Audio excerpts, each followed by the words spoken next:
semua jemaat yang terhimpun dalam daerah pelayanan 4 yang boleh hadir dalam rumah keluarga kita di tempat ini. Di dalamnya kita akan beribadah memuji Tuhan.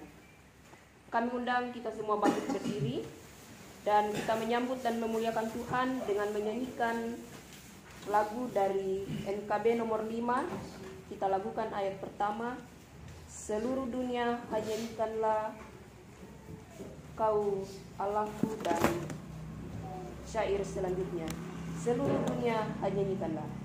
Seluruh dunia hanyaikanlah Kau Allahku, setinggi langitlah pujian bergema, dan bumi tak lelah menaikkan sembah. Seluruh dunia hanyaikanlah Kau Allahku.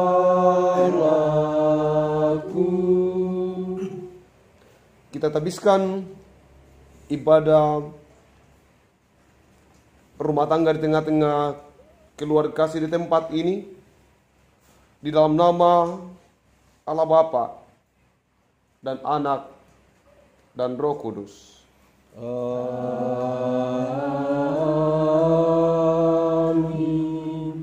Amin. Amin. Salam kasih karunia dan damai sejahtera dari Allah Bapa kita dan dari Tuhan Yesus Kristus menyertai saudara sekalian. Silakan duduk.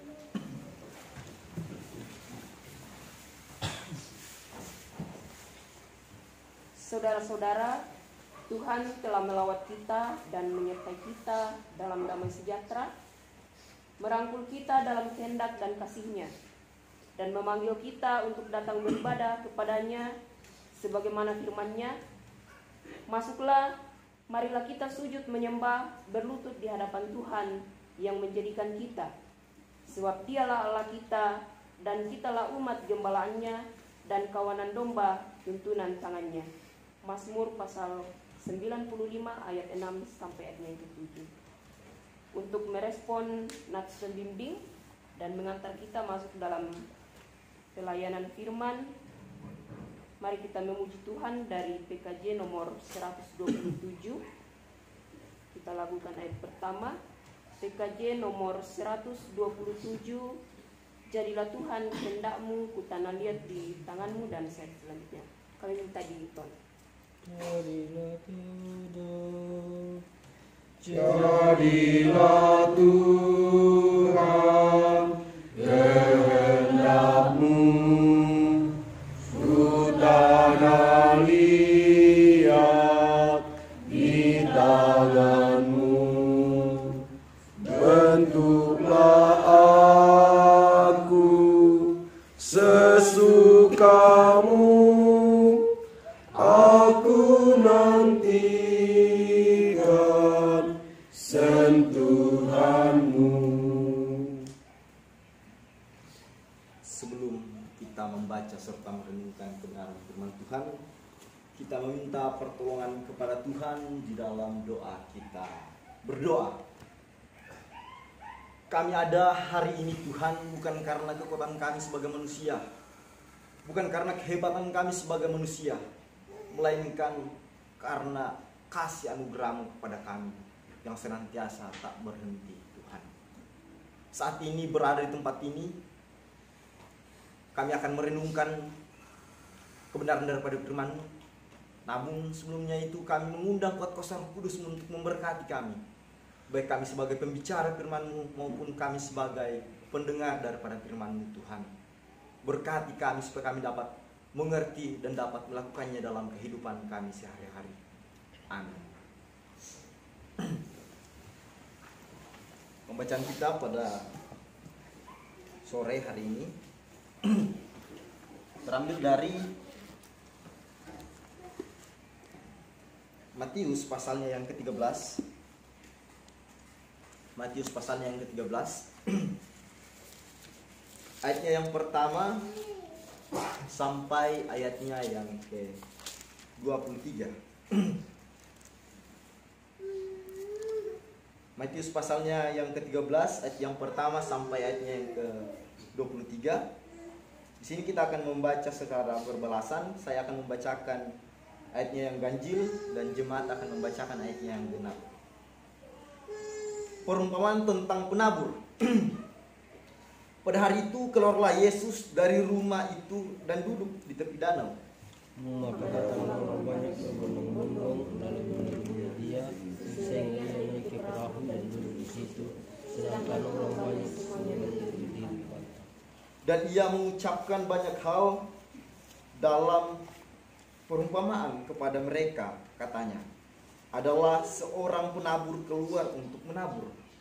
Pada waktu ia menabur, sebagian benih jatuh ke pinggir jalan, lalu datanglah burung dan memakannya sampai habis.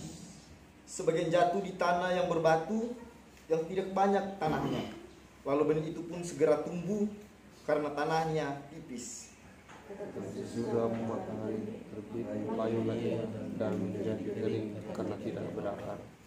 Sebagian lagi jatuh di tanah semak duri, lalu makin besarlah semak itu dan menghimpitnya sampai mati. Dan sebagian jatuh di tanah yang baik lalu berbuah, ada yang 100 kali lipat, ada yang 60 kali lipat, ada yang 30 kali lipat. Siapa bertelinga, hendaklah ia mendengar. Maka datanglah murid-muridnya dan bertanya kepadanya, mengapa engkau berkata-kata kepada mereka dalam perumpamaan? Jawab Yesus, kepadamu diberikan karunia untuk mengetahui rahasia kerajaan sorga, tetapi kepada mereka tidak. Karena siapa yang mempunyai, kepadanya akan diberi, sehingga ia berkelimpahan. Tetapi siapa yang tidak mempunyai, apapun juga yang padanya akan diambil daripadanya. Itulah sebabnya aku berkata-kata dalam perumpamaan kepada mereka, karena sekalipun melihat mereka tidak melihat, dan sekalipun mendengar mereka tidak mendengar dan tidak mengerti. Maka kepada mereka genaplah nubuat Yesaya yang berbunyi, kamu akan mendengar dan mendengar, namun tidak mengerti, kamu akan melihat dan melihat, namun tidak menangkap. Sebab hati bangsa ini telah menebal, dan telinganya berat mendengar, dan matanya melekat tertutup, supaya jangan mereka melihat matanya dan mendengar dengan telinganya, dan mengerti dengan hatinya, lalu berbalik, sehingga aku menyembuhkan mereka. Tetapi berbahagialah matamu karena melihat dan telingamu karena mendengar. Karena itu dengarlah arti perumpamaan penabur itu. 17. Sorry, saya ulangi.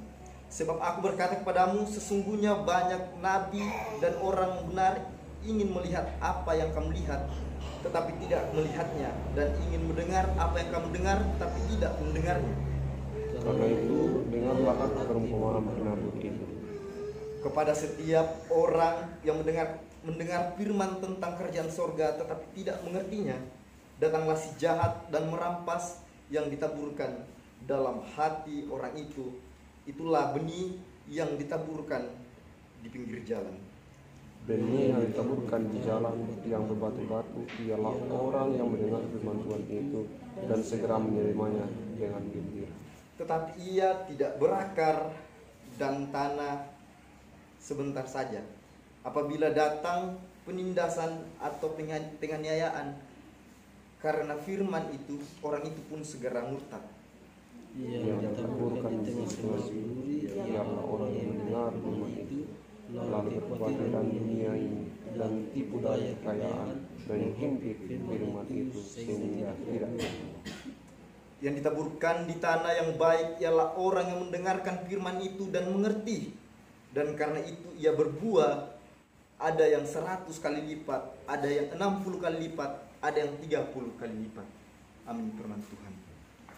Demikianlah pembacaan firman Tuhan. Berbahagialah orang yang mendengarkan Taurat Tuhan siang ataupun malam. Haleluya. Haleluya. Haleluya. Haleluya. Shalom. Shalom.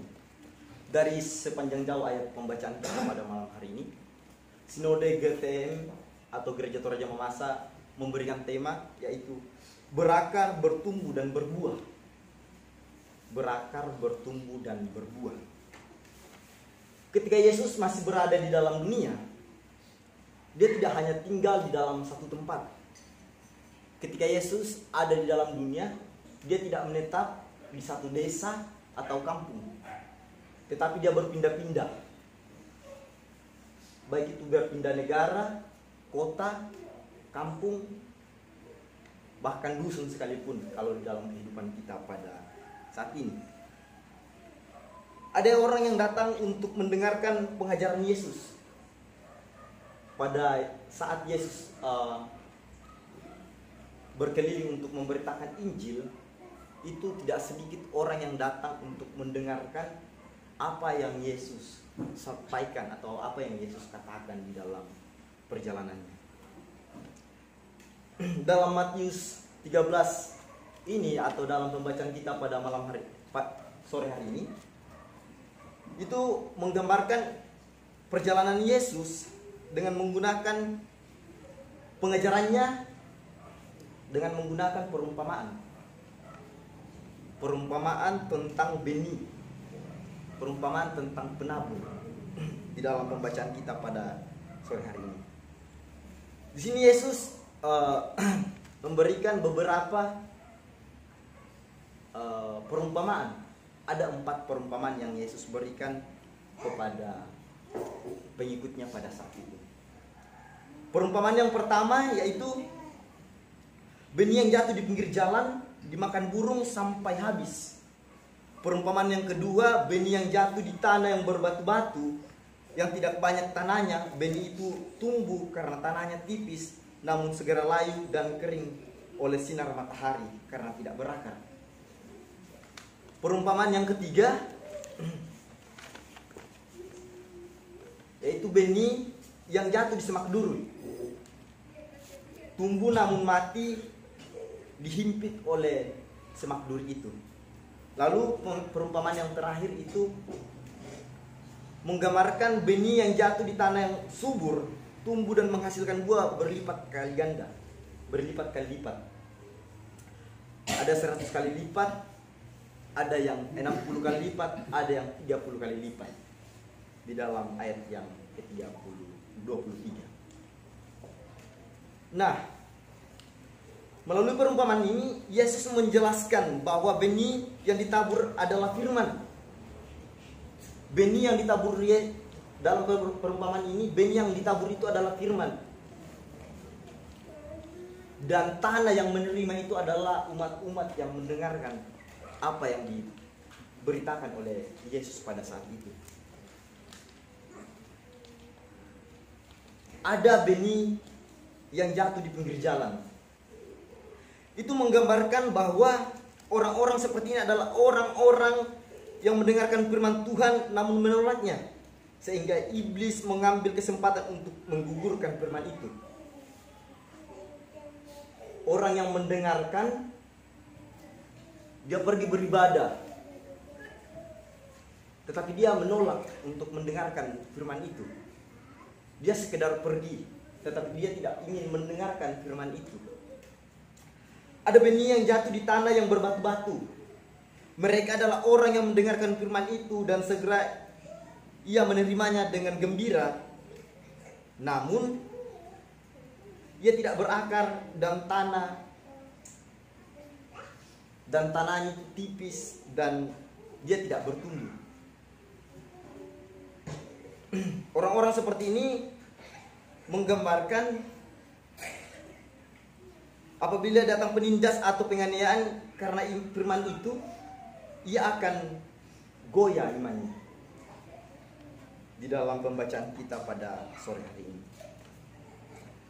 ada benih yang jatuh di semak duri, tumbuh namun pada akhirnya mati dihimpit semak duri. Menggambarkan adalah orang-orang yang mendengarkan firman lalu kekhawatiran dunia ini dan tipu daya kekayaan menghimpit firman itu sehingga tidak berbuah. Masalahnya di sini adalah mereka menyimpan firman Tuhan dalam hatinya namun tidak menyimpan bersama-sama dengan hal-hal lain. seperti kekhawatiran di dunia ini dan tipu daya, kekayaan dan keinginan akan hal-hal yang lain, bahkan menjadikan kekhawatiran dan keinginan itu mengatasi firman Tuhan. Apabila kita menempatkan kekhawatiran di posisi teratas dalam hidup kita, atau kita terpedaya oleh kekayaan atau untuk mengejar kesenangan duniawi, maka begini firman Tuhan itu akan terhimpit dan tidak akan berbuah.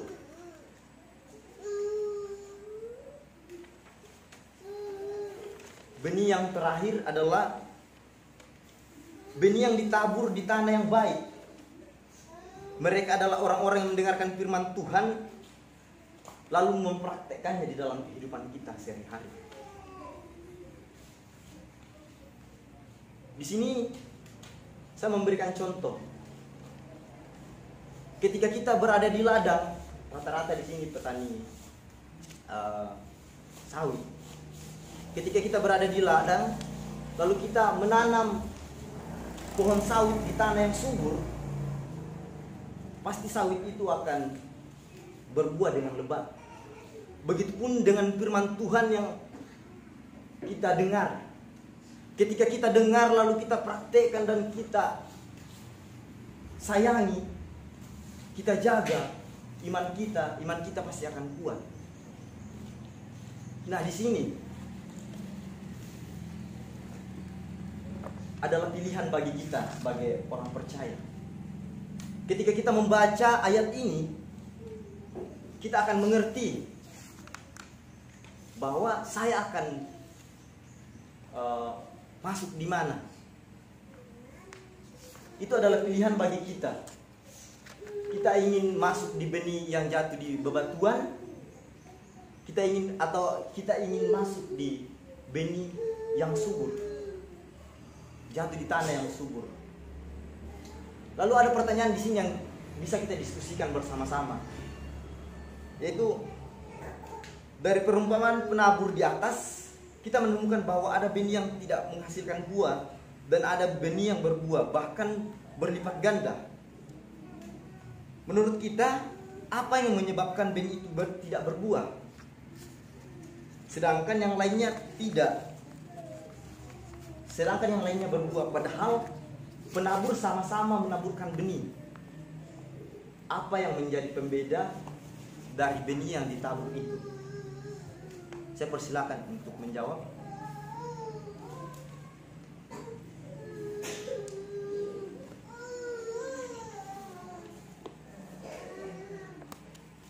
Padahal kita tahu semua sama-sama benih yang ditabur, jenisnya sama, jadwal kadaluarsanya sama.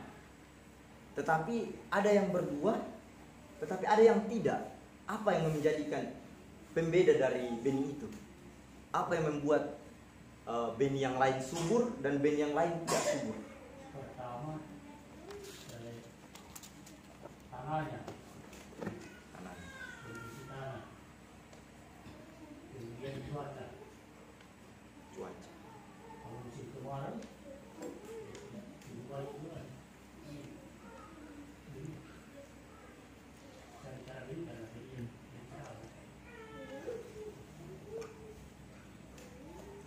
Masih ada? kemudian tanah juga.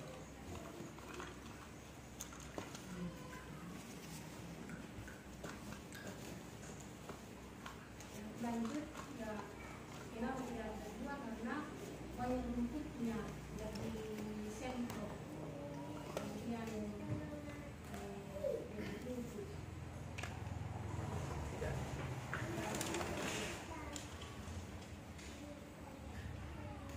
Mungkin masih ada dari hamba Tuhan, Pak Pendeta. Ya, kalau itu gempas jawabannya memang sudah seperti itu, toh. Tapi kalau kita merubah sedikit pertanyaan ini, kita benih yang mana? Mungkin itu, karena itu tadi kan pasti kita bicara tentang ya tanam-tanaman dan ujung-ujungnya kita semua tahu toh. Tapi sekarang saya tanya untuk maknai firman Tuhan sore ini, kita benih yang mana? Nomor 1 jatuh di batu pinggir jalan. pinggir jalan, itu lebih parah, itu pinggir jalan. Tidak pergi ke gereja, itu pinggir jalan no. Yang pinggir jalan itu tidak pernah pergi, tidak pernah bersekutu tuh. Nah tuh ngambilnya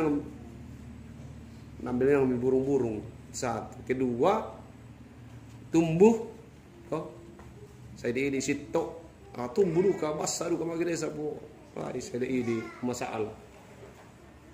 Saya jelaskan ini, kita di mana bilang nanti bisa dalam hati. Yang ketiga, tumbuh, sapu lebih muda do, lebih banyak tinggal di hutan atau lebih banyak tinggal di pekerjaan. Itu tadi tuh gitu, karena terjepit oleh rasa khawatir. Yang terakhir itu tumbuh, mekar dan berbuah. Tuh, artinya sekarang kita ditanya kita di mana?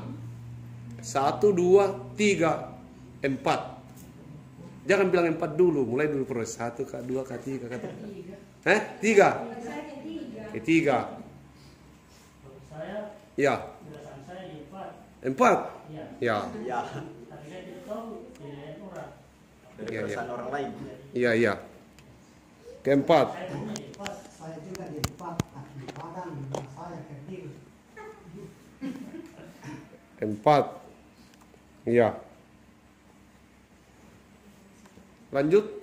Siapa lagi? Ada yang tidak tempatnya? Tidak 1, tidak 2, tidak 3, tidak 4. 5 kah? Tidak ada 5. Harus dipilih kita di mana. 1, 2, 3, 4.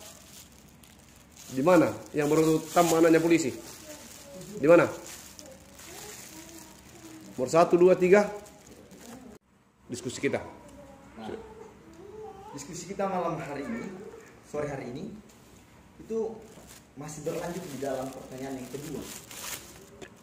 Kalau di pertanyaan yang pertama itu sudah sangat jelas, itu menunjukkan bahwa kita di benih yang gimana, kita benih nomor berapa.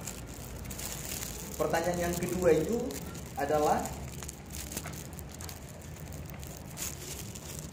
apa yang semestinya kita lakukan setelah membaca dan mendengarkan firman Tuhan ini. Apa yang semestinya kita lakukan setelah kita mendengarkan serta membaca firman Tuhan ini?